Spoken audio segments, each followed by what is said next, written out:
목자기도에 오신 여러분 환영합니다. 오늘 이 시간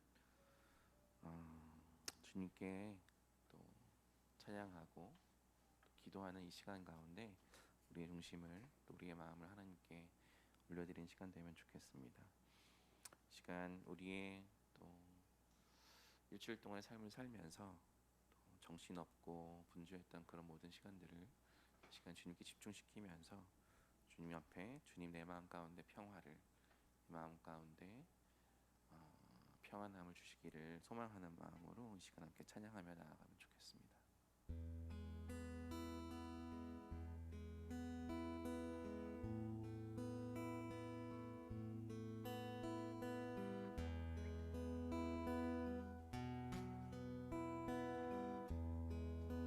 내 맘에 한 노래 있어.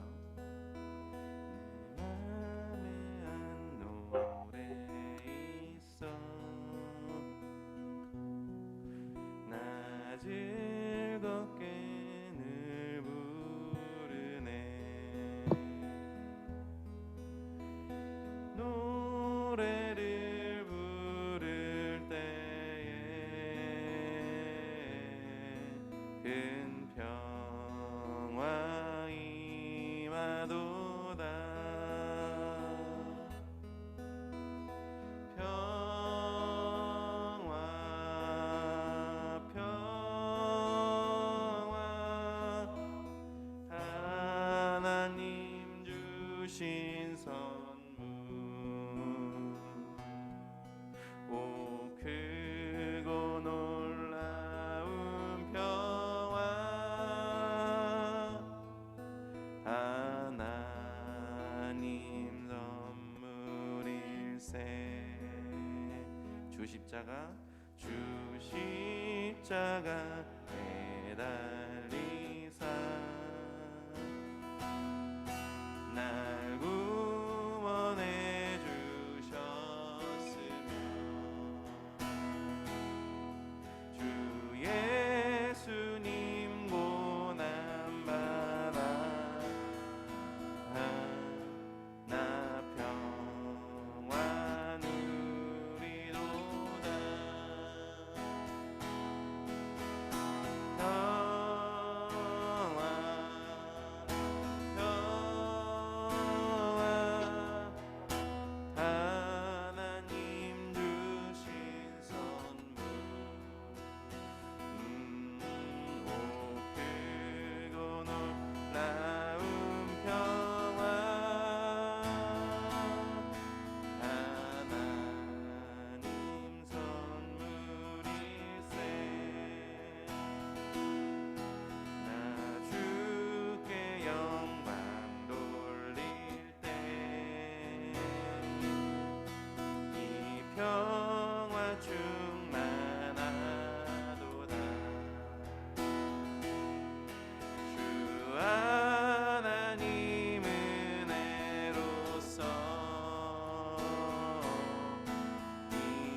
안개와 같지만 주는 나를 붙드시고 부르짖음 들으시며 날 귀하다 하시네.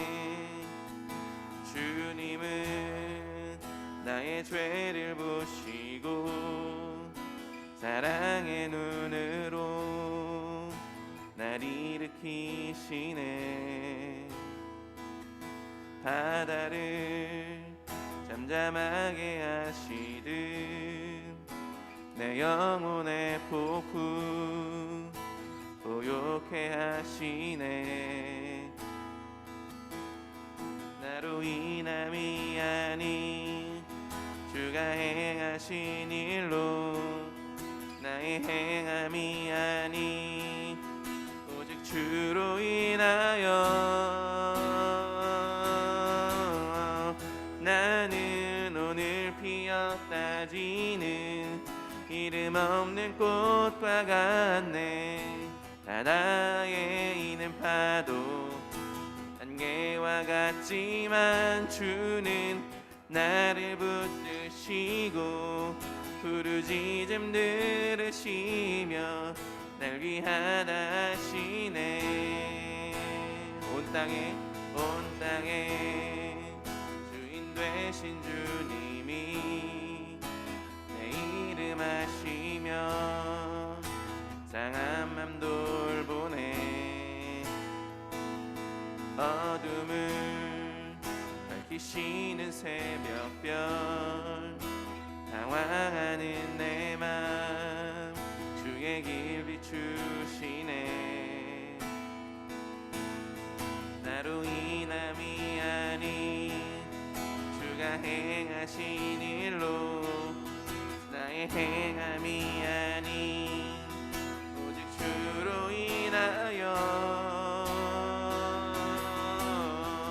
나는 오늘 피었다 지는 이름 없는 꽃과 같네.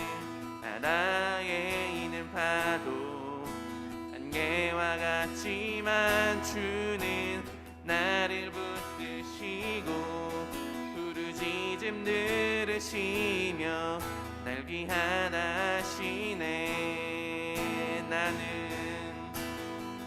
나는 오늘 피었다 지는 이름 없는 꽃과 같네.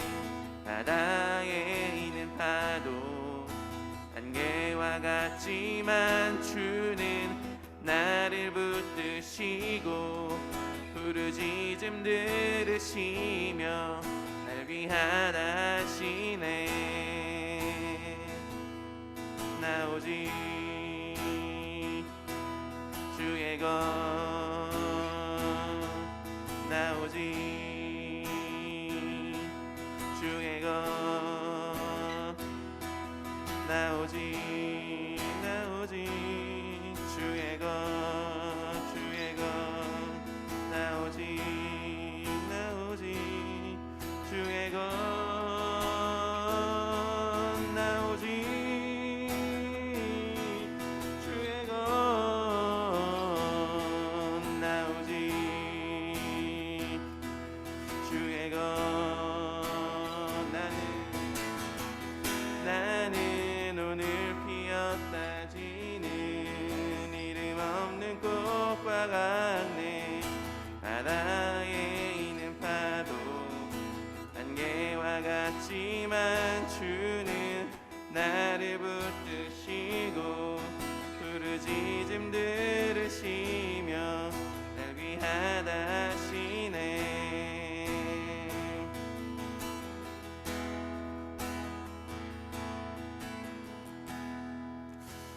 이 시간 잠깐 함께 기도하며 나가면 좋겠습니다. 주님, 정말 나의 생명은 또 나의 삶은 쉽게 없어지는 안개와도 같지만 주님께서 나를 기억하시고 또 나를 사랑하시기 때문에 주님의 나라에서 내가 영원히 함께할 것을 우리가 믿습니다. 주님, 온 땅의 주인 되신 당신께서 나의 주인 되어 주시고 또 내 인생의 주인 되어 주실 것을 믿으며 주님 앞에 함께 기도하며 나가면 좋겠습니다. 함께 기도합시다.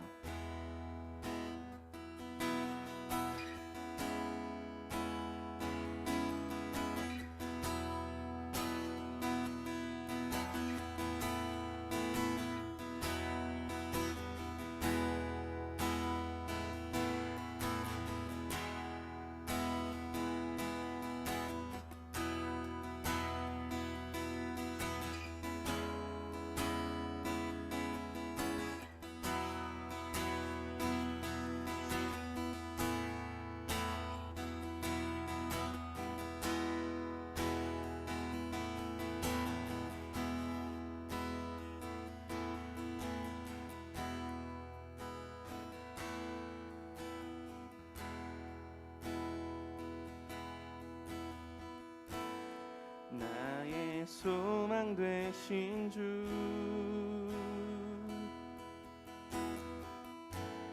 주를 바라봅니다.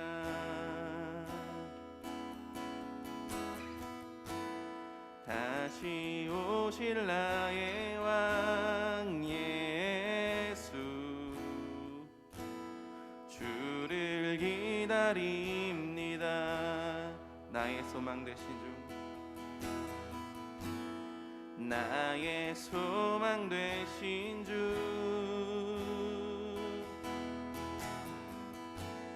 주를 바라봅니다.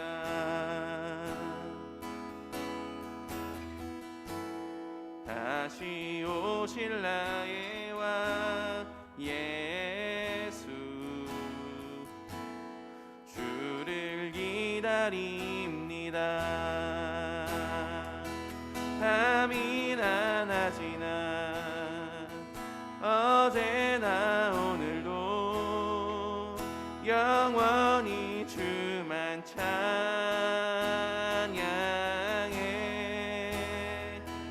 외롭고 슬플 때 낭망하여 넘어져도 언제나 주만 찬양하겠네. 나의 소망 되신 주, 나의 소망 되신 주,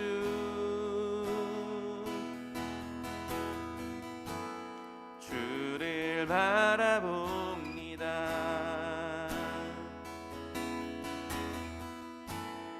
다시 오실 나의 왕 예수, 주를 기다립니다. 밤이나 낮이나 어제나 오늘도 영원히 주만 찬양해.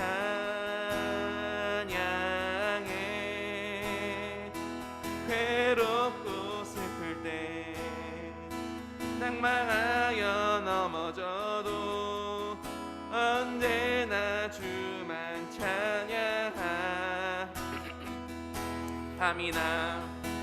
밤이나 낮이나 어제나 오늘도 영원히 주만 찬양해.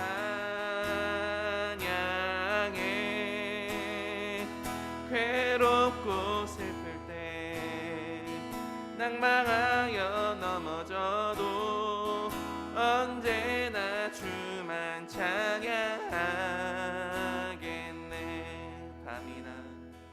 밤이나 낮이나 어제나 오늘도 영원히 주만 찬양해.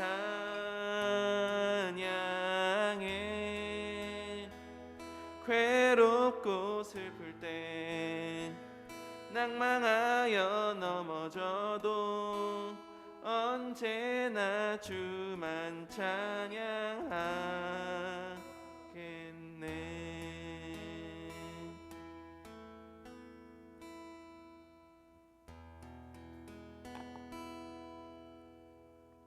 마지막으로 기도합시다. 주님, 어떤 순간이 되든 간에, 어떤 어려움이 오던 간에 주님, 우리는 오직 주님만을 바라보며 기다릴 것입니다.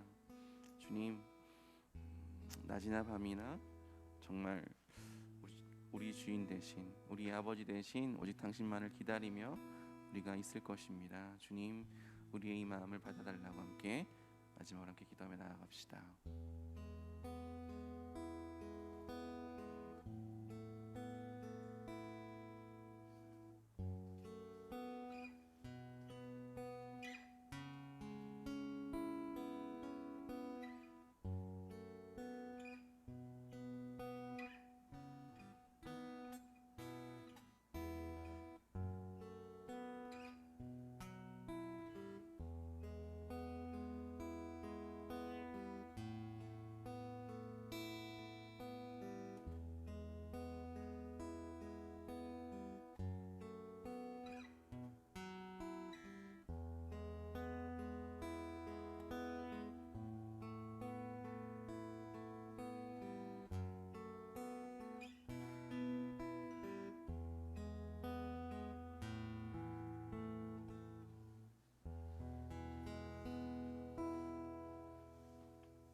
낮이나 밤이나 우리를 인도하여 주시는 하나님 아버지 감사합니다.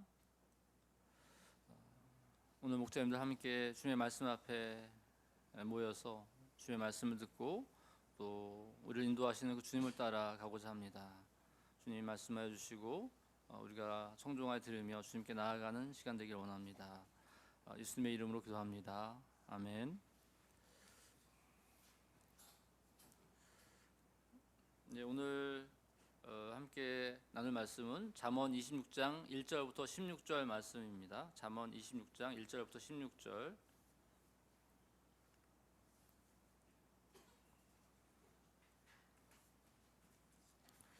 한 목소리로 천천히 함께 읽도록 하겠습니다.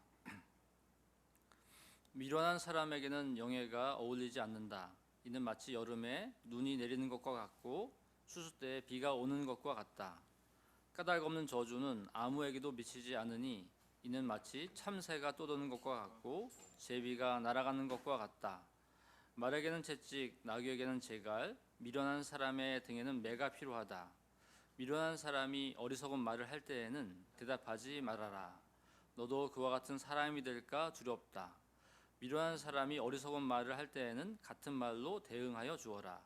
그가 지혜로운 채 할까 두렵다. 미련한 사람을 시켜서 소식을 전하는 것은 제 발목을 자르거나 폭력을 불러들이는 것과 같다. 미련한 사람의 입에 담는 잠언은 저는 사람의 다리처럼 힘이 없다. 미련한 사람에게 영예를 돌리는 것은 무림매에 돌을 올려놓는 것과 같다. 미련한 사람이 입에 담는 잠언은 술 취한 사람이 손에 쥐고 있는 가시나무와 같다. 미련한 사람이나 지나가는 사람을 고용하는 것은 궁수가 닥치는 대로 사람을 쏘아대는 것과 같다. 개가 그 토한 것을 도로 먹듯이 미련한 사람은 어리석은 일을 되풀이한다. 너는 스스로 지혜롭다 하는 사람을 보았을 것이나 그런 사람보다는 오히려 미련한 사람에게 더 희망이 있다. 게으른 사람은 핑계대기를 길에는 사자가 있다, 거리에 사자가 있다 한다. 문짝이 돌저기에 붙어서 돌아가듯이 게으른 사람은 침대에만 붙어서 뒹군다. 게으른 사람은 밥그릇에 손을 대고서 입에 떠넣기조차 귀찮아한다. 게으른 사람은 재치 있게 대답하는 사람 7보다 자기가 더 지혜롭다고 생각한다. 아멘. 한 3분 정도, 3, 4분 정도 개인적으로 묵상하겠습니다.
네, 함께 말씀 나누겠습니다.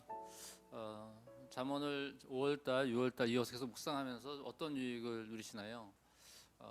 잠언에는 다양한 사항들이 나옵니다. 그래서 생각하지 못했던 영역 속에서 우리가 어떻게 하나님을 경외하며 또 예수님을 따라가며 어떻게 구체적인 삶의 현장에서 지혜롭게 살 것인지를 또 고민하게 도와주고 있습니다. 그리고 또 오늘 나온 본문에서 읽은 것처럼 어떤 미련함, 게으름 이러한 요소들은 특히 저에게는 잘 생각하지 않게 되는 요소들입니다. 내가 미련한가, 내가 게으른가 이런 부분을 잘 생각하지 않게 되는 요소인데 우리 안에 어떤 부정적인 요소들 이런 점들을 돌이켜 보면서 그런 요소들을 이렇게 발견하고 또 제거해 갈 수 있는 그런 것이 이제 잠언의 또한 좋은 유익이라고 생각됩니다. 그래서 우리가 하나님을 따라갈 때 크게 두 가지 길이 있습니다. 긍정의 길과 부정의 길. 그러니까 하나님께서 원하시는 것, 하나님의 성품을 우리 안에 닮아가기를 원하는 여러 가지 구체적인 성경을 읽고 암송하고 묵상하고 그래서 그것이 나의 것이 되고자 하는 그런 어떤 그러니까 긍정의 길이라고 합니다. 긍정의 길은 어떻게 보면 체험의 요소인 거죠. 그런데 부정의 길은 어떻게 비움의 요소입니다. 우리가 하나님을 닮아갈 때 우리 안에 하나님을 닮아가지 못하는 그런 성품들이 있잖아요. 우리 안에 있는 죄성들 또 나의 어떤 감각과 이것을 의지할 때 이루어지지 못하는 요소들이 있잖아요. 그래서 이 어떤 부정의 길을 통해서는 내가 하나님을 닮아가지 못하게 하는 어떤 요소들을 발견하고 그것을 제거해 나가는 부분들이 이제 어떤 부정의 길이라고 할 수 있습니다. 어떻게 보면 비움이라고 볼 수 있죠. 그래서 이런 어떤 긍정의 길, 부정의 길이 우리 안에서 조화를 이루는 것, 또 이 체험과 비움이 함께 조화를 이루는 부분이 필요한데 잠언에서 그러한 모습을 보여주고 있다고 생각됩니다. 그러니까 지혜를 추구해야 되는 어떻게 지혜로워질 것인가를 얘기하는 것과 동시에 지혜롭지 못한 삶을 이야기함으로써 그것을 이제 제거해 갈 수 있는 그래서 온전해질 수 있는 모습을 보여주고 있습니다. 우리가 옛사람을 벗어버리고 새 사람을 입어라라는 말씀처럼 계속해서 우리 안에 이런 부정적인 모습들을 이렇게 제거해가면서 새 사람을 입어가 나가는 것이 또 잠언을 묵상하면서 함께 생각해 볼 수 있는 것이라 생각됩니다. 오늘 특별히 미련한 자라고 하는 말씀이 미련한 자라고 하는 표현이 거의 12번 정도 이상 나오는 그 미련함에 대한 그리고 나서는 게으름에 대해서 나오죠. 많이 다루고 있는데 이 미련하다고 하는 것은 뭐 지금 현재 우리 한글 사전에 보면 뭐 고집을 터무니없이 고집을 부릴 정도로 매우 어리석고 둔하다는 것이 이제 한글 사전인데 이 여기 나오는 미련함이라고 하는 부분은 여기서는 케셀이라고 하는 히브리어인데 그 시편 14편 1절에도 보면 어리석은 사람은 마음속으로 하나님이 없다고 하는구나 이런 말씀처럼 하나님을 경외하지 아니하고 자기 뜻대로 살려고 하는 그래서 그 마음에 어떤 하나님이라는 지식이 없기 때문에 강팍해지고 둔한 사람들을 주로 얘기하고 있습니다. 그런데 우리가 이 말씀을 보면서 그럼 우리는 나에게는 미련함이 없는가라고 생각하는 것이 아니라 우리가 하나님을 경외하고 있음을 따라가면서도 우리 안에 여전히 완전하게 하나님을 경외하지 못하는 요소들 또 있음을 온전히 닮아가지 못하는 요소들로 인해서 생기는 그 모습들이 우리 안에 있기 때문에 우리도 우리 안에 역시도 여전히 그러한 미련함의 모습이 또 게으름의 모습이 있지 않을까 돌아보는 것이 어떻게 보면 잠언이 지금 현재 우리들에게 전하고자 하는 그 말씀이 아닌가 싶습니다. 처음에 본문 시작하면서 미련한 사람에게는 영예가 오르지 않는다라고 이야기를 하고 있는데요.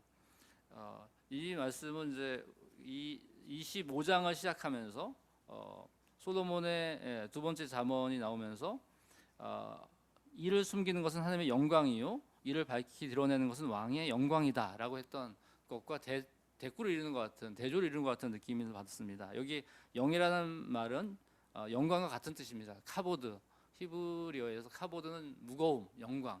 그러니까 하나님의 가치와 그 위엄이 무겁다라고 하는 것이죠. 그런데 이 미련한 자에게는 영예가 올리지 않는다라고 먼저 얘기하고 있는 것은 그러니까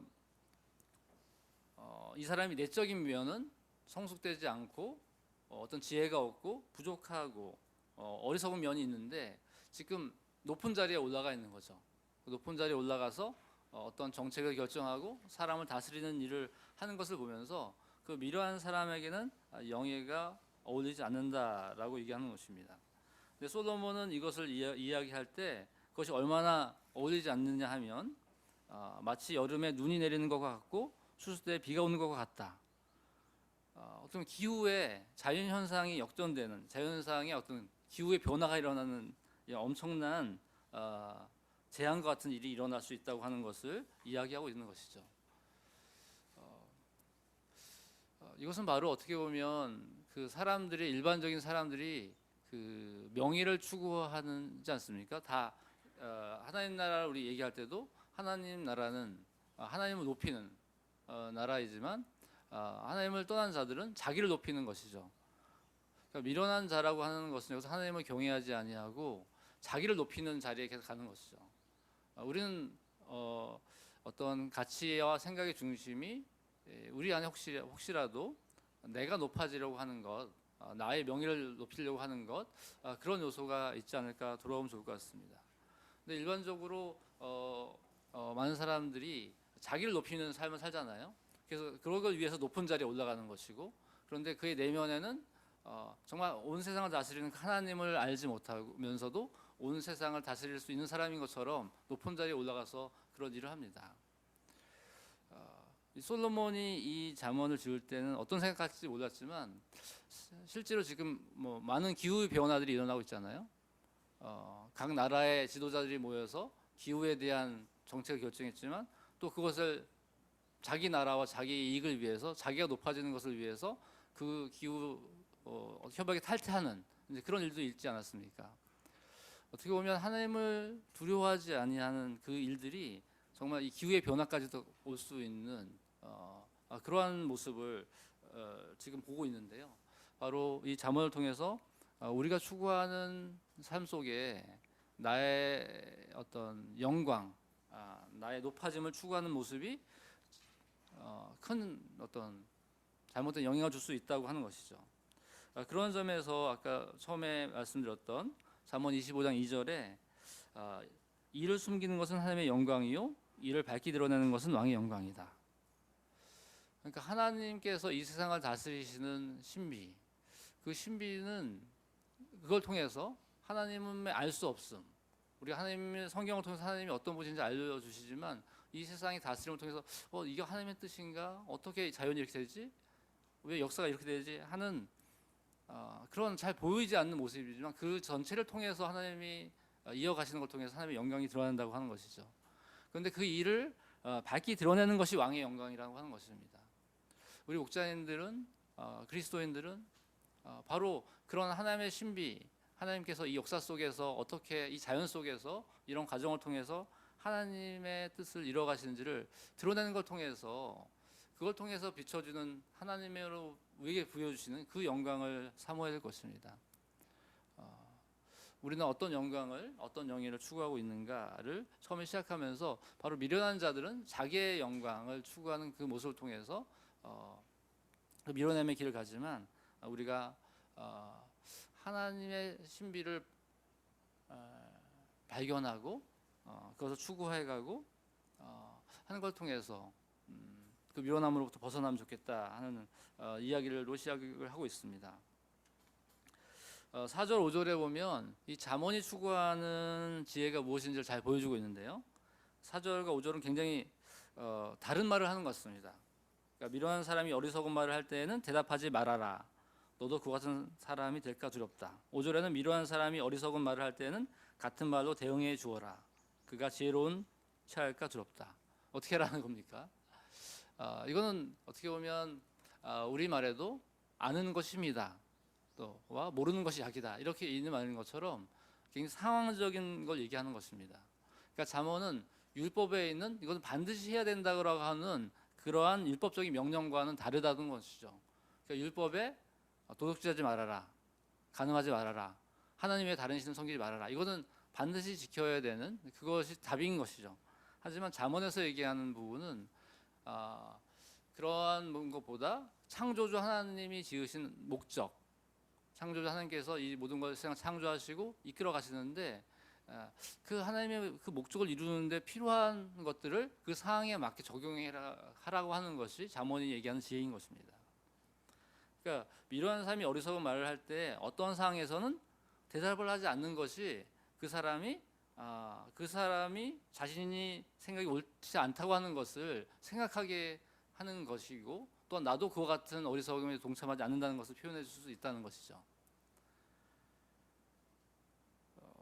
예수님이 이제 신문 받을 때 어떤 경우는 대답을 하시기도 하고 대답을 안 하시기도 합니다. 아마 그런 모습이 저는 이제 그것과 비슷한 것으로 생각되고요. 이걸 보면서 제가 어떤 회의를 하거나 어떤 얘기를 할 때 사람들이 대답을 하지 않을 때 이걸 나의 미련함을 드러내기 위함인가 라는 생각할 때도 있는데요.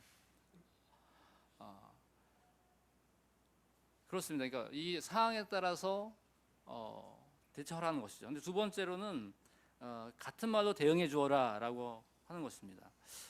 이 부분에는 고린도후서 12장 말씀이 생각나는데요. 사도 바울이 자랑함이 나에게 이룰 것은 없으나 이미 말이 나왔으니 주님께서 보여주신 환상들과 계시들을 말할까 합니다라고 얘기합니다.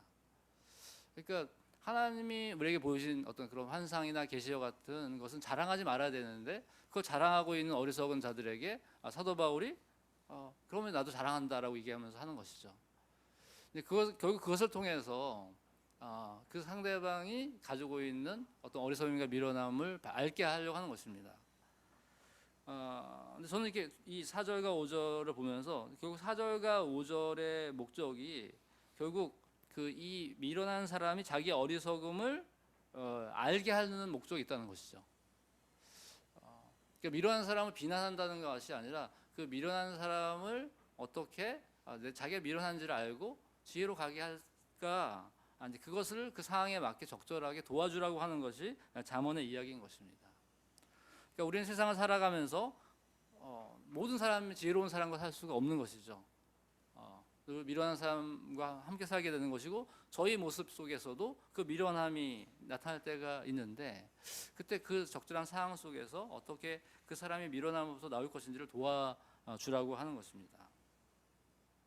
어떻게 보면 목자로서 여러분들이, 저도 목자로이기도 하지만 목자로 살아가면서 어떤 걸 설교한다거나 하는 것보다는 우리 삶으로서 가정교 식구들을 이끌어갈 때 어떻게 보면 우리에게 더욱더 그런 이런 지혜들, 적절한 이 상황 속에서 말을 해야 할 때와 또 아니면 같은 것을 얘기해주면서 이렇게 스스로 알게 할 때를 잘 구분하는 것이 또 목자들에게 굉장히 필요한 지혜가 아닌가 생각됩니다. 6절에서 9절을 보면은 어떻게 보면 이제 미련한 자의 말이 어떤 영향을 미치는지를 보여주고 있는데요. 특히 6절에서 보면 미련한 사람을 시켜서 소식을 보내는 것은 제 발목을 자르거나 폭력을 불러내는 것과 같다. 또 7절에서는 미련한 사람의 입에 담는 잠언은 젖는 사람이 다리처럼 힘이 없다. 9절은 술 취한 사람이 손에 쥐고 있는 가시나무 같다. 그러니까 소식을 보낸다고 하는 것은 어떻게 보면 굉장히 중요한 거죠. 그러니까 어떤 중요한 소식을 보내서 상대방에게 그 소식을 알려서 반응할 수 있게 해주는 건데 저는 여기 소식 앞에 복된이라는 걸 표현해 봤습니다. 복된 소식을 보냈는데 결국 복음을 전한다는 것은 굉장히 중요한 것인데 복음을 전했는데 그것이 이 미련한 사람을 통해서 복음을 전했더니 그것이 제 발목을 자르거나 폭력을 불러일으키는 사태까지 일어난다고 하는 것이죠. 또 입에 담은 잠언이라는 표현에는 우리 입에 담은 성경 말씀 이렇게 생각해 본다면, 그러니까 우리가 어떤 복음을 전하거나 하나님의 말씀을 가지고 이야기를 할 때 그것이 어떠한 결과를 내는지를 보면서 우리를 성찰해 보라고 하는 것입니다. 특별히 이 6절의 말씀을 보면서는 우리 작년 8월 달에 정강훈 씨 기독교로 인해서 엄청난 그 영향이 있었잖아요. 오히려 그런 어떤 폭력과 이런 것들이 불러일으키는 일도 있었습니다. 우리가 복음을 전할 때 또 힘이 없어지는 이유는 무엇일까요? 그러니까 여기에는 굉장히 중요한, 그러니까 입에 담긴 잠언이라고 하는 것은 굉장히 중요한 삶을 살아가는 지혜인데 그것이 오히려 힘이 없어지고 술 취한 사람이 손에 쥐고 있는 가시나무 같다. 그러니까 그 가시나무이기 때문에 술 취한 자기도 다칠 수 있고 다른 사람도 다치게 할 수 있다는 요소가 있는 것이죠. 그러면 그 복음과 그 말씀이 그 우리 안에서 잘 소화되어지고 올바른 하나님에 대한 신앙 경외함으로써 그것이 돼야 되는데, 그것이 어떤 자기의 목적과 잘못된 어떤 신앙을 가지고 휘둘러질 때 그런 나쁜 영향을 줄 수 있다고 하는 것이죠. 그런 뭐 정경호식 기독교와 같은 그런 극단적인 얘기가 아니더라도 우리가 복음을 내가 전하려고 했을 때 적절한 상황과 그 사람의 관계를 봐야 된다고 하는 것입니다. 그것이 오히려 그게 복음을 전하는 과정을 통해서 그 사람과 관계가 더 안 좋아질 수도 있잖아요. 그래서 제 생각에는 이걸 묵상하면서 우리가 어떤 하나의 말씀을 전하거나 그것을 이렇게 사용할 때 우선 첫 번째로는 그 자기 아젠다로부터 자유로워지는 것이 필요하겠다는 생각이 들었어요. 그러니까 내가 어떤 것에 묶여 있거나 매여 있는 요소들로 인해서 그것이 제대로 표현되지 않을 수가 있죠. 그래서 내가 하나님 앞에서 그런 어떤 미련함의 요소들, 또 내가 어떤 묶여 있는 요소들로부터 점점 자유로워져 갈 때 내가 하나님의 말씀으로 살아가는 것들, 하나님의 말씀을 나누는 것들이 더욱더 잘 전달될 거라 생각됩니다. 두 번째로는 어떤 인격적인 관계가 필요한 것 같아요. 그러니까 상대방을 존중하고 그와 소통할 수 있는 관계가 되는 거. 그래서 그와의 관계 속에 어떤 매임이 없어지는 그런 걸림이 없어질 때 그 소통이 잘 일어날 수 있겠죠. 세 번째로는 이제 어떤 성령의 인도하심을 받는 것. 이것이 적절한 때인지 이 사람에게 이걸 전하는 것이, 이걸 나누는 것이, 권면하는 것이 적절한 때인지를 또 성령의 인도하심을 따라서 또 그 지혜를 따라서 해 나가는 것이 필요하다고 생각됩니다. 이러한 요소들이 어떻게 보면 우리가 목자로서 하나님의 말씀으로 권면을 하거나 아니면 복음을 전하거나 할 때 필요하다고 생각됩니다. 그 다음에 살펴볼 부분은 우리가 이제 공동체 내에서 우리 자신과 또 공동체의 가족들 안에 어떤 미련함의 요소들, 우리 돌아볼 요소들을 대해서 어떻게 대할 것인가 하는 것인데요. 3절에 보면 말에게는 채찍, 나귀에게는 재갈, 미련한 사람의 등에는 매가 필요하다 되어 있습니다. 그러니까 말과 나귀는 자기가 원하는 대로 원래 가려고 하겠죠. 하지만 그를 부리고 있는 주인은 본인이 원하는 대로 가기 위해서 채찍을 사용하거나 재갈을 물려서 원하는 방향으로 가게 합니다. 그러니까 어떻게 보면 우리 인생 속에서 내가 원하는 대로 가는 것이 아니라 하나님이 원하는 대로 갈 수 있도록 해주기 위해서 무엇이 필요할까? 근데 그 미련한 사람의 등에는 매가 필요하다고 합니다. 우리 가정교 식구가 좀 미련하게 하나님 원하시는 것이 아니라 저 미련한 것을 할 때 우리가 등에 매를 때리면 바로 관계가 깨지겠죠.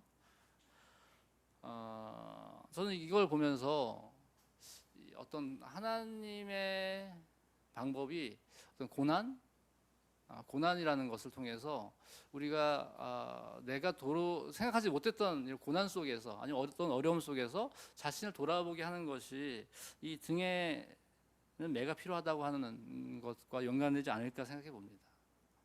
어떤 때는 우리가 하나님을 따라갈 때 영적인 침체나 고독 속에 빠지기도 합니다. 그런 과정을 통해서 내가 정말 하나님을 믿는 것이 그래서 무엇이 내가 빠진 것이 있는가, 내가 무엇을 잘못 들어섰는가를 발견하게 되죠. 제가 이번에 순회 설교 하면서 이제 영적 침체와 영적 고독에 대한 주제를 제가 맡아서 하면서 시편 42편 말씀을 통해서 전하고 있는데요. 내가 어찌하여 낙심하며 어찌하여 불안해하는가 이런 말씀을 묵상하면서 올해 이렇게 뭐 다윗이나 아브라함 뭐 이런 설교를 하면서 제가 그들의 심정이 되어오면서 저도 비슷한 상황을 겪을 때가 있었습니다. 근데 이번에 이 시편 42편 말씀을 묵상하고 전할 때 이 산성 빌딩에 대한 부분이 이제 결국에는 저희가 계약을 하지 못했잖아요. 이러면서 저한테도 이 산성 빌딩 4층이 되면 우리에게 어떤 일이 일어날 것인가 하는 어떤 계획과 또 기대들 이런 것들이 있었죠. 근데 그것이 되지 않을 때 저 역시도 약간 낙심되는 요소들이 생기더라고요. 그래서 왜 내가 시편 40편을 말씀을 전해서 이런 일이 발생했나 이런 생각까지도 잠깐 한 때가 있었는데, 이번에 말씀을 전하면서 나왔던 내용 중에 그 영적 침체와 영적 고독을 허락하시는 하나님의 이유 중에 하나는 하나님이 주시는 선물, 하나님이 주시는 영적 위로를 우리들은 자꾸 우리가 그걸 통제하고 제어하려고 하는 것이죠. 이러한 상황에 우리 가정교회 할 때 이 상황에는 이런 은혜가 필요해, 우리 예배드릴 때 이런 은혜가 필요해 하고 그 필요한 부분에 있어서 하나님께 구하고 하나님이 인도하심을 받는 것이 아니라 그걸 내가 자꾸 조작하려고 하는 면들이 우리한테 생길 수 있다고 하는 것인데, 저는 이 말씀을 제가 이것을 전했었지만 이걸 저희 상황 속에 적용해 보면서 이것이 하나님의 선물이 주어지지 않았을 수도 있는 거구나. 나는 이것을 통해서 소로교회가 나갈 부분에 있어서 이런 것이 더 유익하고 적절하겠다고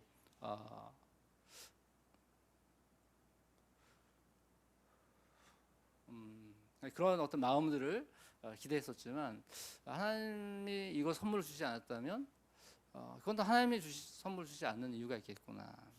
그걸 받아들이는 게 필요하겠구나. 그럼 하나님이 주신 선물은 또 무엇일까? 그런 기도하면서 좀 제 마음이 더 정리가 되었습니다. 이것이 어떤 저의 안에 있는 미련함의 요소에 등에 매를 주신 것인가라는 생각도 해보게 됩니다. 우리가 공통체적으로 어떤 그렇게 가정교 식구가 어떤 잘못된 반복되는 실수들을 하는 것에 대해서 어떻게 해야 될 것인가 하는 고민도 있죠. 그 부분은 11절에 때 잠시 함께 나누도록 하겠습니다. 그리고 10절에 보면 미련한 사람이나 지나가는 사람을 고용하는 것은 궁수가 닥치는 대로 사람을 쏘아대는 것 같다. 그러니까 궁수의 목적은 무엇입니까? 궁수는 활을 당겨서 정확한 목표를 향해 쏘는 것이죠. 그런데 그것을 미련한 사람이나 닥치는 대로 쏜다는 것은 목표가 없이 책임과 목표를 잃어버리는 상태인 것이죠. 그러니까 미련한 사람이나 지나가는 사람을 고용하는 것이 그렇다고 하는 것입니다.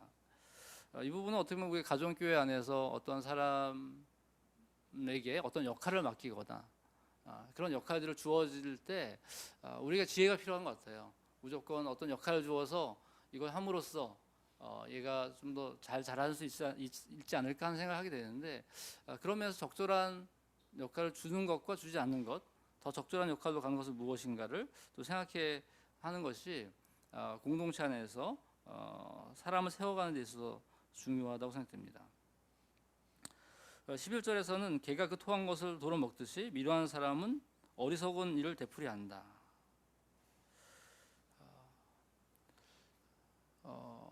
근데 여기 나오는 비유는 개가 그 토한 것을 도로 먹듯이입니다. 사실 우리가 그걸 보면은 나는 전혀 그렇게 하지 않을 것 같은 그런 생각을 하잖아요. 근데 이 잠언에 있는 비유들은 굉장히 극단적인 그 모습을 비춰주고 있어요. 그래서 우리가 잠언을 이렇게 묵상하면서 개가 토한 것을 도로 먹듯이 나는 토한 거 도로 안 먹어, 나는 게으르지 않아, 미련하지 않아 이렇게 생각하는 게 아니라 그 요소들에서 얘기하려고 하는 게 무엇인지를 저희가 볼 필요가 있습니다. 이 표현을 베드로후서 2장에 보면 2장 21절에 보면 그 어떤 거짓 교사들이, 그러니까 주님을 따르다 거짓 교사가 된 자들이 의의 도를 버리고 다시 과거의 삶으로 돌아가는 모습을 이 잠언 26장 11절 말씀을 인용하고 있거든요. 결국 이것은 무엇이냐면 우리가 하나님을 따라가면서 예수 그리스도를 따라가면서 이 삶을 버렸는데 그 삶을 반복하고 있는 모습을 보이는 것이죠. 우리가 그리스도를 따를 때 잘 변하지 않아라고 생각하는 요소들이 어떻게 보면 이 반복되는 요소들 때문에 난 변하지 않는다고 생각하는 부분이라고 생각됩니다. 지난주에 이재일 목사님 설교하면서 조엘의 창을 통해서 내가 모르는 모습, 보이지 않는 영역에 대해서 이야기하셨는데 저도 동의하고 그 부분을 저도 어떻게 하면 그것을 우리가 알 수 있을까라는 것을 생각을 하게 되거든요. 우리가 변하지 않는 요소 중에 하나는 이제 우선은 그걸 발견하지 못했기 때문에 있고, 두 번에는 발견했다 할지라도 그것이 더 깊이 하나님 앞에 성찰되어서 내 것이 되지 않았기 때문인 것 같아요. 그렇다면 우리가 보이지 않는 영역을 어떻게 할 수 있습니까? 첫 번째로는 사실 이 말씀을 통해서 성찰하는 것이죠. 말씀이 거울이 되어서 말씀을 묵상하고 기도하면서 그 말씀을 통해서 비춰지는 모습을 통해서 내 안에 이 요소가 있었다는 걸 발견하는 것이죠. 또 공동체 안에서 내가 보지 못한 요소들을 공동체 사람 가운데 진실을 얘기하는 그 얘기를 통해서 내가 그걸 받아들이는 과정이 필요합니다. 근데 그 부분을 어떻게 보면 우리가 어떤 지금 삶으로 말씀 읽기를 통해서 시도해 가고 있다고 생각되는데 지금 이번에 나들목 영성 수련을 통해서 또 저희 작년에 그 목자 영성 훈련을 통해서 하고 있는 부분은 말씀을 묵상하고 그 말씀 묵상한 것을 나누는 것이죠. 그리고 그것에 대해서 사랑 어린 어떤 관찰한 것, 알아챈 것을 서로 이야기하는 과정을 통해서 그걸 하는 것이죠. 어떻게 보면 저희가 너무 일반적으로 삶으로 말씀 읽기를 통해서 하는 부분도 비슷한 영역인데 조금 더 그것을 성령의 인도하심을 따라서 할 수 있는 어떤 방법들로 제시해 준다고 생각됩니다. 우리 공동체 안에서 그래서 말씀을 통해서 성찰하고 또 함께 기도하고 함께 생활했던 사람들의 모습 이야기를 통해서 자기를 비춰주는 걸 통해서 우리는 발견하게 될 때 이 스스로 반복되던 일로부터 멈추기 시작할 수 있습니다. 또 하나는 그 사항에 대해서 얼마나 더 깊이 인식하냐 하는 것이죠. 그걸 아는 것만으로 해방되지가 않습니다. 그 반복되는 행위 아래에 있는 나의 경험들, 감정들, 기억들로부터 그것이 하나님 안에서 예수 그리스도 안에서 자유함을 이루어지는 과정이 필요한 것이죠. 이어서 이 게으름의 요소와 함께 얘기를 해보면 이 게으른 사람이 핑계 대기를 길이 사자가 있다, 거리에 사자가 있다고 한다. 게으름, 여러분 제가 게으르다고 생각하시나요? 저도 제가 게으르다는 생각을 많이 안 했고 저는 성실한 사람이라고 생각을 했었습니다. 하지만 제 안에도 뭔가 핑계를 대면서 자꾸 지연하는 요소가 있죠. 그것을 이제 제가 아내가 상담을 공부하면서 같이 상담을 받으면서 제 안에 그 지연 전략이라는 게 있다는 걸 발견한 적이 있는데요. 그것을 발견했다고 해서 그것이 반복되지 그걸 끊지는 못했습니다. 다시 한번 잠언을 묵상하면서 내 안에 있는 게으름을 자꾸 미루는 요소를 발견하는데 왜 미루게 됐냐면 내 안에 더 잘하려고 하는 그걸 더 완벽하게 하려고 하는 요소가 제가 그걸 지연하게 한 요소였습니다. 이런 심리적인 것을 내가 그냥 인정하고 나는 그래서 그렇다고 생각하면 어떤 변화가 일어나지 않죠. 그것으로부터 하나님 주신 마음으로 회복되는 것이 필요하고 또 그것을 이용해서 악한 영이 계속 나를 지연하게 함으로써 사랑하는 것을 지연시키게 하는 것들을 또 발견하게 됩니다. 우리가 이 잠언의 말씀을 통해서 우리가 놓치고 있던 보이지 않던 영역들을 볼 수 있는 성찰의 기회가 됐으면 좋을 것 같고요. 또 그것을 공동체 안에서 함께 발견해가고 또 따라갈 수 있는 세워갈 수 있는 기회가 됐으면 좋겠습니다. 우리가 말씀을 좀 생각하면서 좀 같이 기도했으면 좋겠는데요. 첫 번째로는 미련한 사람은 영예가 오르지 않는다. 많은 사람들이 자기의 영광과 자기를 높이는 것을 통해서 그거에 대한 만족을 느끼려고 하고 있습니다. 하지만 우리는 하나님의 신비가 영광이고 그 신비를 드러내는 것이 우리의 영광이 되는 그 모습을 추구했으면 좋겠는데요. 내 삶 속에 나의 영광을 추구하는 모습은 없는지를 돌아보면서 그 가운데 진정으로 하나님의 신비를 하나님의 사랑과 하나님의 역사하심을 내가 발견하고 그것을 드러내는 그 영광의 마음을 참여하는 자가 좀 되기를 원하는 그런 마음으로 먼저 좀 기도했으면 좋겠습니다.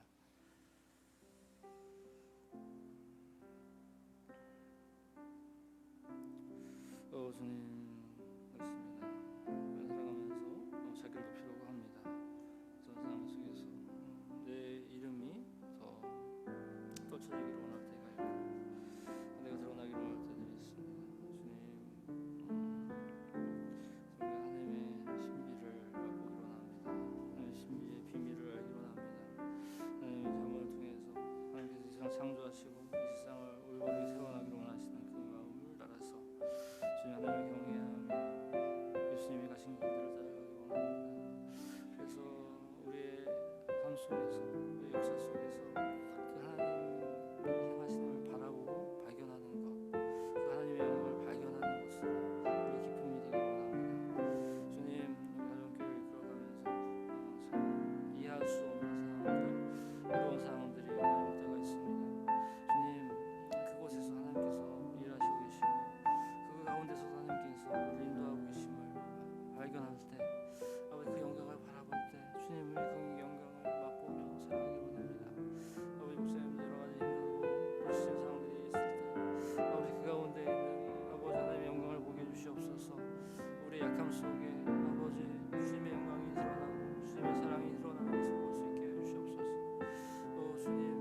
우리가 이 복음의 소식을 전하는 것, 하나님의 말씀을 우리를 가지고 살아가면서 그것이 오히려 역효과가 나는 그런 모습들은 없는지를 돌아보면서 그것이 더 효과적으로 또 힘있게 잘 선포되어지고 녹여지고 또 그것이 공동체 안에서 가정교회 식구들에게 흘러갈 수 있는 그런 목자님이 될 수 있도록 기도합시다. 그래서 우리 안에 있는 복음을 진정으로 살아내지 못하게 하는 나의 아젠더들, 그것들을 주님께서 고백하며 그것들이 자유로워질 수 있도록, 또 인격적인 관계 안에서 성령 인도심을 따라 그렇게 우리 입에 담긴 잠언들, 우리 입에 담긴 말씀들이 우리 안에 가진 소식들이 온전히 잘 전해질 수 있도록 그런 삶을 살아가는 목사님 될 수 있도록 기도하겠습니다. 주님, 그렇습니다.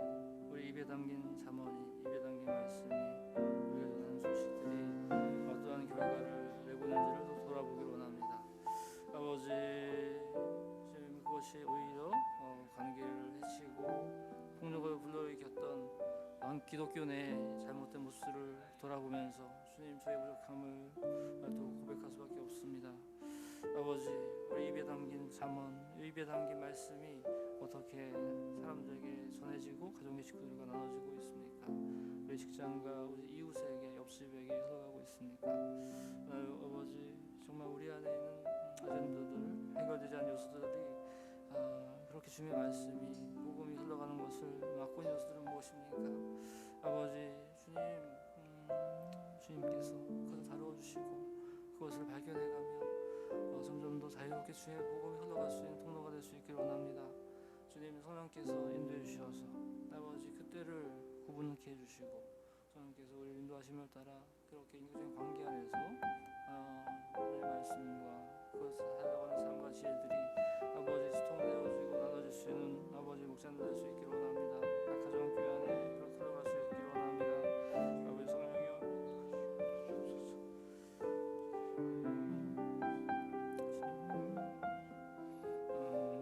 주님, 그렇습니다. 우리 입에 담긴 말씀들은 무엇입니까? 아버지, 우리 입에 주의 말씀이 담기게 해주시고 아버지 그 입에 담긴 말씀으로 아버지 사랑이 흘러가고 생명이 흘러가고 아버지 주님의 뜻이 흘러갈 수 있기를 원합니다. 우리 세 번째로 기도합시다. 우리 공동체 안에 미련한 모습들, 우리 제 자신 안에도 있고 우리 목사님 자신 안에도 있고 또 공동체 지체들 안에도 있습니다. 우리 말씀을 통해서 비춰주시는 것들, 기도 가운데 비춰주시는 것들을 발견하는 것, 또 공동체 안에서 서로 사랑 가운데 진실을 얘기함으로써 이야기해주는 것들을 우리가 듣고 발견할 수 있기를 원합니다.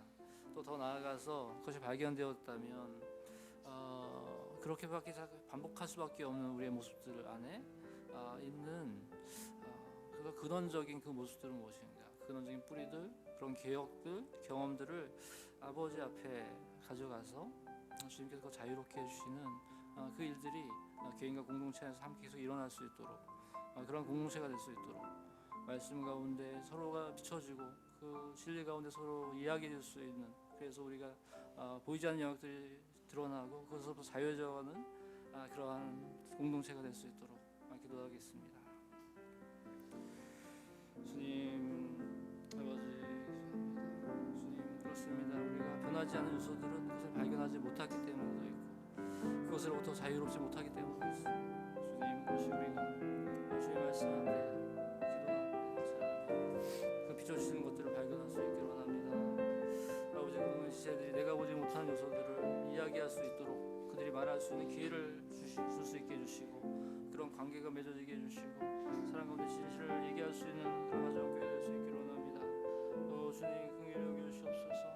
아버지, 우리 가정교회 그렇게 주의 말씀이 우리를 비추게 하시고 그 말씀으로 서로를 비추게 하시고 아버지 그것을 이야기함으로써 주님 그런 진리를 추구하며 진리 안에 자유가 이루어질 수 있는 그런 가정교회 공동체가 될 수 있기를 원합니다.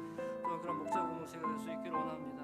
아버지, 우리 목사님들 안에서도 서로의 관계 안에 서로 앞에 말씀 앞에 머무는 서로를 바라볼 수 있게 해주시고 서로를 이야기할 수 있는 그런 관계 안에 더 깊어질 수 있기를 원합니다. 주님, 주를 믿어도 변하지 않는다고 하는 아버지 그러한 이야기들로부터 주님께서 우리 공동체 안에서 그 변화됨을 맛볼 수 있게 해주시고 그 변화됨을 증거할 수 있도록 주님 저희를 능력해 주시옵소서.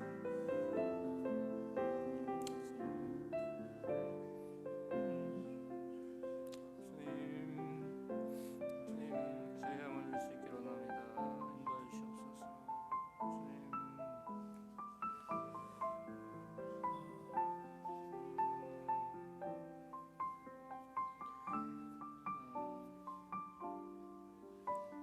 또 우리 안에 있는 어떤 영적 게으름의 요소들 또 하나님께로 나아가는 것을 방해하는 요소들은 무엇인지를 돌아봅시다. 이렇게 하면 주님께서 기뻐하실 것이고 내가 이렇게 하면 더 잘할 수 있다고 생각하지만 계속 그것을 지연하게 하는 그런 것들은 무엇입니까? 그럴 때 방법은 그것을 바로 실행하는 것입니다. 악한 영은 그것을 하지 못하도록 계속해서 지연하게 합니다. 내일 하자, 좀 이따 하자라고 합니다. 우리 지연하는 그 요소들이 무엇인지를 발견하고 우리가 오늘 목자 모임이 끝나면 그걸 바로 실행할 수 있는 그런 마음들, 그것은 무엇인지를 좀 고백하며 기도하도록 하겠습니다. 주님 그렇습니다. 우리 목자님들 굉장히 수고하고 굉장히 부지런하고 성실하십니다. 모든 분들이 다 그렇게 목자님들, 성실한 목사님들입니다. 하지만 저 역시도 그것을 발견했던 것처럼 주님 우리 안에 있는 이런 영적 게으름의 요소들 하나님 그것을 발견할 수 있기를 원합니다. 우리를 자꾸 지연하게 하고 지체하게 하고 하나님을 향한 열심을 내지 못하게 하는 그 조금 이따가 해야지, 그것은 내일 해야 되지, 자꾸 미루는 그 요소들, 그것은 무엇입니까? 주님 우리 각자가 올해 새해 시작하면서 주님 앞에 결단했던 것들 중에서 아직 행하지 못하고 있는 것들은 무엇입니까? 그러한 것이 어떻게 보면 우리 안에 있는 영적 게으름의 요소들이 상태입니다. 하나님 자문의 말씀을 통해 다시 한번 우리 안에 그 핑계를 대는 것들, 나타나지 않는 사자가 나타난다고 하는 그 핑계를 대는 아버지 이야기처럼 우리 안에 그렇게 주님께 고백하고 나아가겠다고 소망하고 결단했던 것들, 행하지 못하는 것들이 있다면 그 영적 게으름의 요소들을 발견케 하시고 주님을 의지해서 아버지 악한 영이 우리를 넘어뜨려고 하는 것을 물리치고 성령의 인도심을 따라 그걸 행할 수 있도록 해주시기를 원합니다. 주님 인도해 주시옵소서. 들어주시옵소서.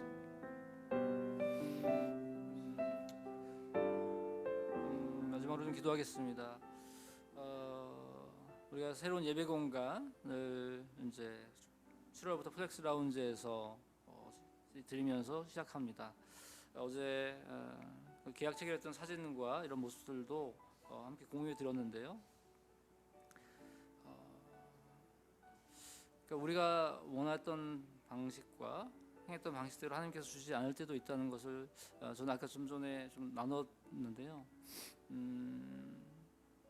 계약을 하고 또 함께 그 백 목사님과 식사를 하면서 제 안에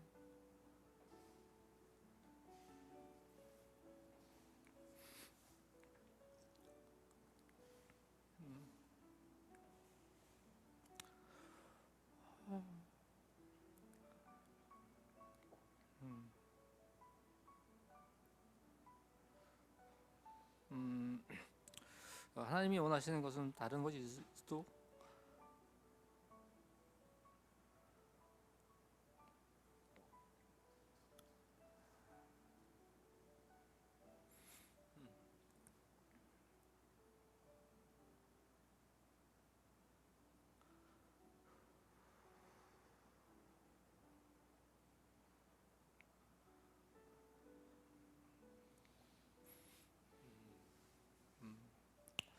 하나님께서는 또 새로운 일을 시작하시려고 하실 수도 있겠구나. 그동안 말로만 어떤 홍대 안에 와서 사람들과 함께하고 또 연대하고 하는 부분들을 이야기했었는데 어떻게 보면 이런 걸 경험하게 하시려고 하나 이런 생각이 들었습니다. 식당 안에 이렇게 터치해서 주문할 수 있는 것도 있고 그 백 목사님이 이곳에 와서 꿈꾸었던 이야기들을 함께 나누면서 우리가 좀 놓치고 있던 부분들은 또 무엇이었을까 생각하기도 됩니다. 예배 공간을 변하는 것이 유튜브로 예배드리는 현실 속에서 그렇게 크지 않을 수도 있습니다. 하지만 우리는 이것을 통해서 우리가 정말 하나님께서 원하시는 것, 또 이쪽 우리가 서울의 수족 지역으로 보내심을 받았던 그 의미들을 더 생각해보고 하나님께서 무엇을 행하실지를 좀 기대하며 나갔으면 좋겠습니다. 우리가 예배 공간의 변화 속에서 하나님께서 행하실 것을 기대하고 우리가 놓쳤던 것을 회복하며 또 그 안에서 또 우리가 이 과정 속에 얘기했던 우리 목자 공동체가 더 깊이 나누고 서로 더 알아가겠다는 것, 우리 추구하고 있는 정말 우리의 필요가 무엇인지를 이야기하고 그 필요를 어떻게 채워나갈 것인지를 좀 고민할 수 있는 이 과정 속에서 우리가 발견했던 것들, 또 깨달았던 것들이 또 구체화될 수 있고 하나님께서 행하실 것을 기대할 수 있는 그런 시간이 될 수 있도록 함께 좀 기도하겠습니다.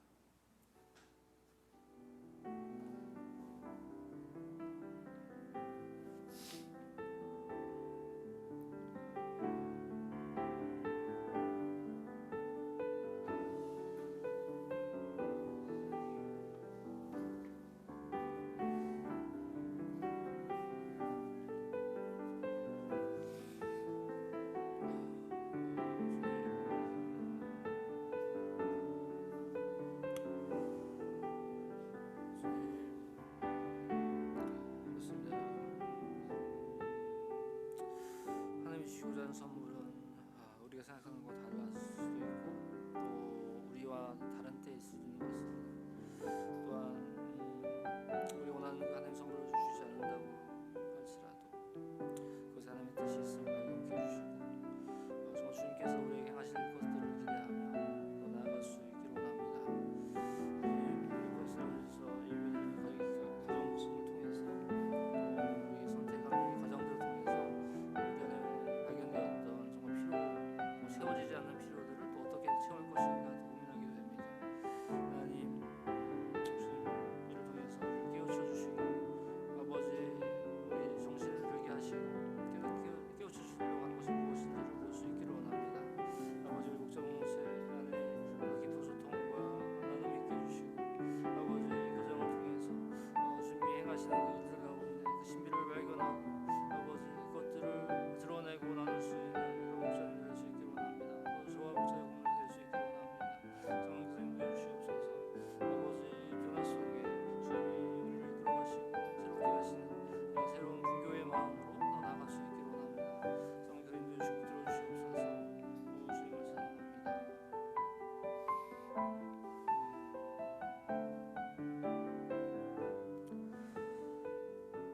주님 오늘 잠언 26장의 말씀을 통해서 우리의 모습들을 돌아봅니다. 하나님께서 우리를 창조하시고 우리를 이끌어 가시며 특별히 이쪽 서울의 수족 지역으로 보내셨는데 주님께서 창조해 주시고 우리를 이끌어 가신 그 목적에 따라서 그것을 우리가 잘 누리며 그것에 부합하는 그런 삶을 살아갈 수 있기를 원합니다. 그래서 하나님의 신비와 뜻을 드러내며 또 그것을 우리 입에 담은 말씀과 지혜로서 그것을 선포할 수 있기를 원합니다. 또한 우리 안에 보여지지 않는 영역들을 서로 진리 안에 공동체 안에 사랑으로 발견하며 새롭게 될 수 있기를 원합니다. 주님께서 우리에게 행하실 일을 기대합니다. 감사드리며 예수님의 이름으로 기도합니다. 아멘.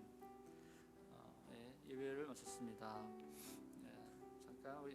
잠깐 시간 3분 뒤에 목사 모임 하겠습니다.